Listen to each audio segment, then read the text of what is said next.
உலகத்திலே மிகப்பெரிய கட்சி பாரதிய ஜனதா கட்சி.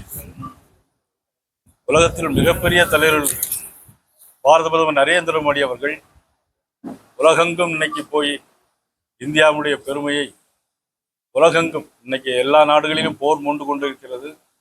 எல்லா நாடுகளிலும் அரபிய நாடுகளில் கூட குண்டுமழை பொழிந்துட்டு இருக்கிறது. இந்த சூழ்நிலையில் கூட இந்தியாவுக்கு வர வேண்டிய எல்லா பொருட்களும் ஹாரிஸ் நீர்முனை மூலமாக இன்னைக்கு எல்லா கப்பல்களும் இன்னைக்கு திறந்து விடப்பட்டிருக்கிறது. இவ்வளவு பெரிய நாட்டில், இவ்வளவு பெரிய ஜனத்தொகை கொண்ட நாட்டில் இன்றைக்கு நேருவை காட்டிலும் அதிகமான நாட்கள் இன்றைக்கு பிரதமராக மாண்புமிகு பிரதமர் நரேந்திர மோடி அவர்கள் இன்றும் ஆட்சி செய்து கொண்டிருக்கிறார்கள். அதிக நாட்கள் இந்தியாவில் இன்னும் ஆளப்போகிற ஒரு பிரதமராக பாரத பிரதமர் நரேந்திர மோடி அவர்கள் ஒரு நல்லாட்சி செய்து கொண்டிருக்கிறார்கள்.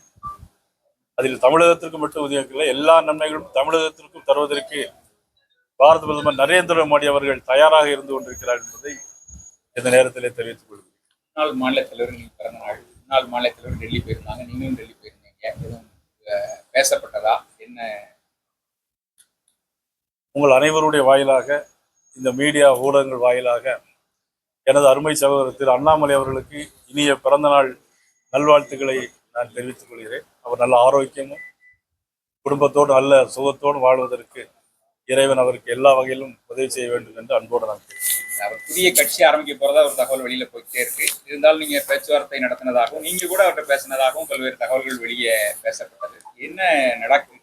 இல்ல, அதாவது புதிய கட்சி தொடங்குவது குறித்து அவரும் இதுவரையும் யாரிடம் பேசவில்லை, நாங்களும் அவர்களிடம் இது குறித்து எந்தமான பேசவில்லை. பொதுவாக கட்சி ரீதியாக எப்பொழுதும் போல் நாங்கள் வழக்கமாக நாங்கள் அவர்களிடம் பேசிக்கொண்டோம். தொடர்ச்சியா அந்த சர்ச்சைக்கு, அதாவது புதிய கட்சி அவர் விலகுகிறாரு, தொடர்ச்சியா இப்ப இளைஞர்களுக்கு உற்சாக தரக்கூடிய வகையில அந்த கட்சி இருக்கும் அப்படிலாம் ஒரு பேச்சுவார்த்தை நடந்துருக்கு. இது உங்களுடைய மாநில தலைவரா உங்களுடைய கருத்து? எல்லாம் மீடியா தான், நீங்க தான் எல்லாமே மீடியா மூலமா சிறிய விஷயத்தை கூட பெருசா பூதாகரமா காட்டுறது நம்மளுடைய மீடியா தான். அவரே சொன்னாரு 2 நாட்கள்ல தெரியும். அப்ப அந்த அவர்கிட்ட தான் கேட்கணும். அவர் ராஜினாமா கடிதம் கொடுத்ததா சொல்றாங்க, உண்மைதானா?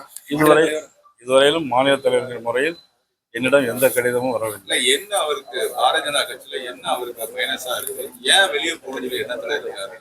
அதை பத்தி நீங்க அவர்கிட்ட தான் மாநில தலைவர் மட்டும் ஏதாவது அவர் தெரிவிச்சிருக்காரா? இல்ல ஏதாவது?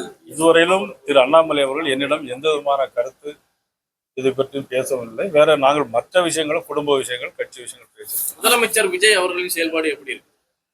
அதாவது திரு அண்ணாமலையை பொறுத்தவரையிலும் தேர்தலில் கூட தனி ஹெலிகாப்டர் மூலமாக எல்லா தொகுதிகளுக்குமே பிரச்சாரம் பண்ணிட்டு வந்தார். அதனால கருத்து வேறுபாடுகள் என்பது எங்களுக்குள் எதுவுமே இல்லை. முதலமைச்சரை பொறுத்த மட்டும் நன்றி சொல்ல திருச்சிக்கு வந்திருந்தார்.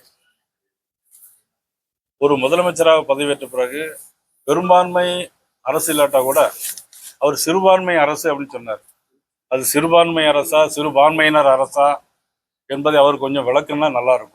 சட்டமன்றத்தில் முதல் நாள் உரையிலேயே அவர் பேசினார், நாங்கள் சிறுபான்மையினர் அரசு அப்படின்னார். அது எதை மீன் பண்ணி சொன்னாருங்கிறது எங்களுக்கு தெரியல. அப்புறம் கடந்த கால திமுக அரசாங்கத்திற்கும் இப்ப நடக்கிற இந்த அரசாங்கத்திற்கும் ஒரு வித்தியாசமும் இல்லை. இந்த ஆட்சி 10ஆம் தேதி பதவியேற்றாங்க. இன்னைக்கு தேதி 10, அதில் ஒரு 20 நாள், இதுல ஒரு எத்தனை நாள் ஆச்சு? 3 நாள் ஆச்சு. 23 நாளையிலையும் 25 கற்பழிப்பு சம்பவங்கள் தொடர்ந்து நடந்துகிட்டே இருக்கு. எல்லா இடத்துலையும் கஞ்சா நடந்துகிட்டே இருக்கு. படுகொலைகள் பார்த்தீங்கன்னா, படுகொலை மட்டும் 15க்கும் மேற்பட்ட படுகொலைகள், பாலியல் குற்றங்கள், அப்புறம் ஊழல். இப்பவும் இதுல என்ன ஆரம்பிச்சிட்டாங்கன்னா, இப்ப எல்லா கடையிலயும், டாஸ்மாக் கடையிலுமே மாமூல் வாங்குறதுக்கு ஆரம்பிச்சிட்டாங்க. கேட்டா அமைச்சரே சொல்றாரு, அமைச்சர் என்ன சொல்றாருன்னா, உயர்நீதிமன்றமே சொல்லியிருக்கு 10 ரூபா பாட்டிலுக்கு வாங்கலாம். முதலமைச்சர் கரூர்ல போய் முத கூட்டத்தில் பேசும்போதே 10 ரூபா பாட்டிலுக்கு, 10 ரூபா பாட்டிலுக்கு. ஆனா இன்னைக்கு அந்த 10 ரூபா பாட்டிலுக்கு இன்னைக்கும் வாங்கிட்டு இருக்கு. அப்ப இந்த அரசாங்கத்துக்கு மக்கள் நம்பி வாக்களிச்சிருக்கிறாங்க. வாக்களிச்ச மக்களுக்கு இந்த அரசாங்கம் என்ன சொல்லுது? சரி, ஒரு முதலமைச்சர் எதிர்கட்சி தலைவர்கள் சொல்ற கருத்தை அது மறுத்து சொல்லலாம். எதிர்கட்சிகளுக்கு தங்களுடைய குறைகளை, ஆட்சியுடைய குறைகளை சொல்வதற்கு உரிமைகள் இருக்கிறது. அதை மறுத்து சொல்வதற்கு முதலமைச்சருக்கு உரிமை இருக்கிறது. ஆனால் அவர் சொல்றாரு, எங்களுக்கு வாயில வந்துடும் அப்படிங்கிறார். உண்டு தானே? ஒரு முதலமைச்சர் வாயில வரும்னா வாயில எது வரும் தெரியல.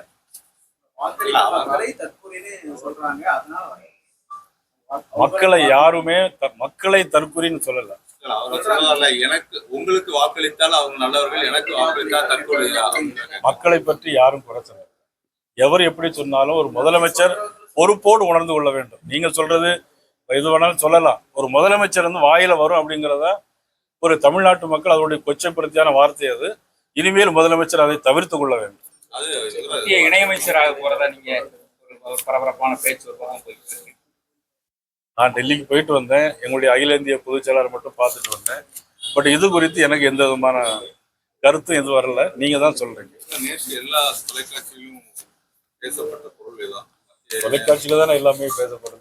அதுல அதனால தான் அவங்க கேட்கறாங்க. இல்ல, அதை பற்றி எனக்கு எதுவும் தெரியும். தேர்தலுக்கு முன்பாக ஒரு கவுன்சில் கூட ஆகவில்லை விஜய். அவர் பேச வேண்டாம். நீங்க அவர் டைரக்டா ஒரு முதலமைச்சர் ஆயிட்டாரு. எப்படி பாக்குறீங்க? உண்மையில அது ஒரு ஆச்சரியமான விஷயம் தான். இன்னும் ஆச்சரியத்துல இருக்கு. அவருக்கே ஆச்சரியத்துல இருக்கு எப்படி ஜெயிச்சோம்னா. எனக்கு இல்ல, அவருக்கு ஆச்சரியம். இன்னும் அப்படியே தானே அசம்பிளியில் இருக்க, எதுவும் பேசவே இல்லை. சட்டமன்றத்துல அவர் வந்து இன்னும் மக்களுக்காக நான் கற்பழிப்பு சம்பவம் நடக்கல, பாலியல் குற்றங்கள் நடக்கல, டாஸ்மாக்ல எங்க ஆட்கள் ஊழல் பண்ணல அப்படிங்கிற அவர் சொல்லணும்ல. அவரை முதலமைச்சராக பொறுப்பேற்றுக் கொண்ட விஜய் அவர்கள் அவருடைய பொறுப்பை இதுவரை உணர்ந்திருக்கிறதா நினைக்கிறேன். இதுவரை அவர் பொறுப்பை உணர்ந்து நடந்திருக்கிறதாக எனக்கு ஒன்றும் தெரியும். ஏன்னா இன்னைக்கு எலக்ட்ரிசிட்டி போர்டில் சென்னை அண்ணா சாலையில் உள்ள தலைமை அலுவலகத்தில் பார்த்தீங்கன்னா எலக்ட்ரிசிட்டி போர்டில் அங்கே ஹார்ட் டிஸ்கே காணாமல் போயிருக்கு. டெண்டரை விட்டதில் 400 கோடி ரூபாய்க்கு மேலே ஊழல் அப்படிங்கிறாங்க.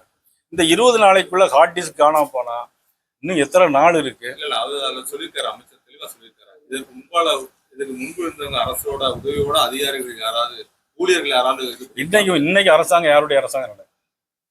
இதுக்கு முன்பு இருந்து ஊழல் பண்ணாங்க, சரி நீங்க கண்டுபிடிங்க. இன்னைக்கு அரசாங்கம் யாருடைய அரசாங்கம் நடக்கு? மதிப்புக்குரிய திரு ஜோசப் விஜய் அவருடைய அரசாங்கம். அதுல யாருக்கும் மாற்றுக்கிறது? அதுலதான் இன்னைக்கு களவு போயிருக்கு. களவு போனதுதான் நான் சொல்றேன் தவிர அதுக்கு முந்தி ஊழல் நடந்த பத்தியோ இப்ப நடந்த பத்தியோ நான் சொல்லல. நிறைய குற்றச்சாட்டை முன்வைக்கிறார். குற்றச்சாட்டுகளை எல்லாம் அவர் தன்னுடைய பொறுப்பில் அக்கௌண்டபிலிட்டி அவர் இதுவரைக்கும் எடுத்துக்கொள்ளல அப்படிங்கிறது வந்து எதை காட்டுது? நிச்சயமா அவருடைய அது வந்து எப்படின்னா அவருடைய முதலமைச்சர் பொறுப்பில் இருந்து அவர் தவறி இருக்கார். விஜய் அரசு பொறுப்பேற்ற பிறகு அந்த இருமொழி கல்விக்குழு இன்னும் ஸ்ட்ராங்கா இருக்காங்க. மும்மொழி கல்வி பத்தி எதுவுமே அதாவது எல்லாருமே இந்த நாட்டை பொறுத்த மட்டும் ஒரு விஷயம் தெளிவாக வச்சு, எந்த மொழியாக இருந்தாலும் இஷ்டப்பட்ட மொழியை படிக்கிறதுல எந்த தவறு இல்லை. எல்லா மொழியிலையும் காவியங்கள் இருக்கு, காப்பியங்கள் இருக்கு, புதினங்கள் இருக்கு. ஒவ்வொரு மொழியை படிக்கும்போது ஒவ்வொரு மொழியில் உள்ள விஷயங்களையும் அறிவார்ந்த விஷயங்களையும் எல்லா விஷயங்களும் நம்ம எடுத்துக்கிடலாம். அதனால மொழியை படிக்கிறதுல வந்து இது ஒரு இருமொழி கொள்கைன்னு அந்த காலத்துல இருந்து பேசிட்டு இருக்காங்க. அண்ணாமலையே எதிர்த்திருக்காரு. 6 வருஷம் இருக்கு. அதுக்கு முன்னாடியே கொண்டு அவங்க என்ன சொல்லியிருக்காங்கன்னா, மதிப்புக்குரிய அண்ணாமலை அவர்கள் சொன்னது அடுத்த 30 வருஷம் வர வேண்டிய இப்போ தபால் வந்திருக்கு அப்படின்னு சொல்லியிருக்காரு. தவிர அதையும் நம்ம மீடியா தான் எல்லாமே பெருசாக்கிட்டு இருக்கிறாங்க. காங்கிரஸ் கட்சிக்கும் விஜய்க்குமான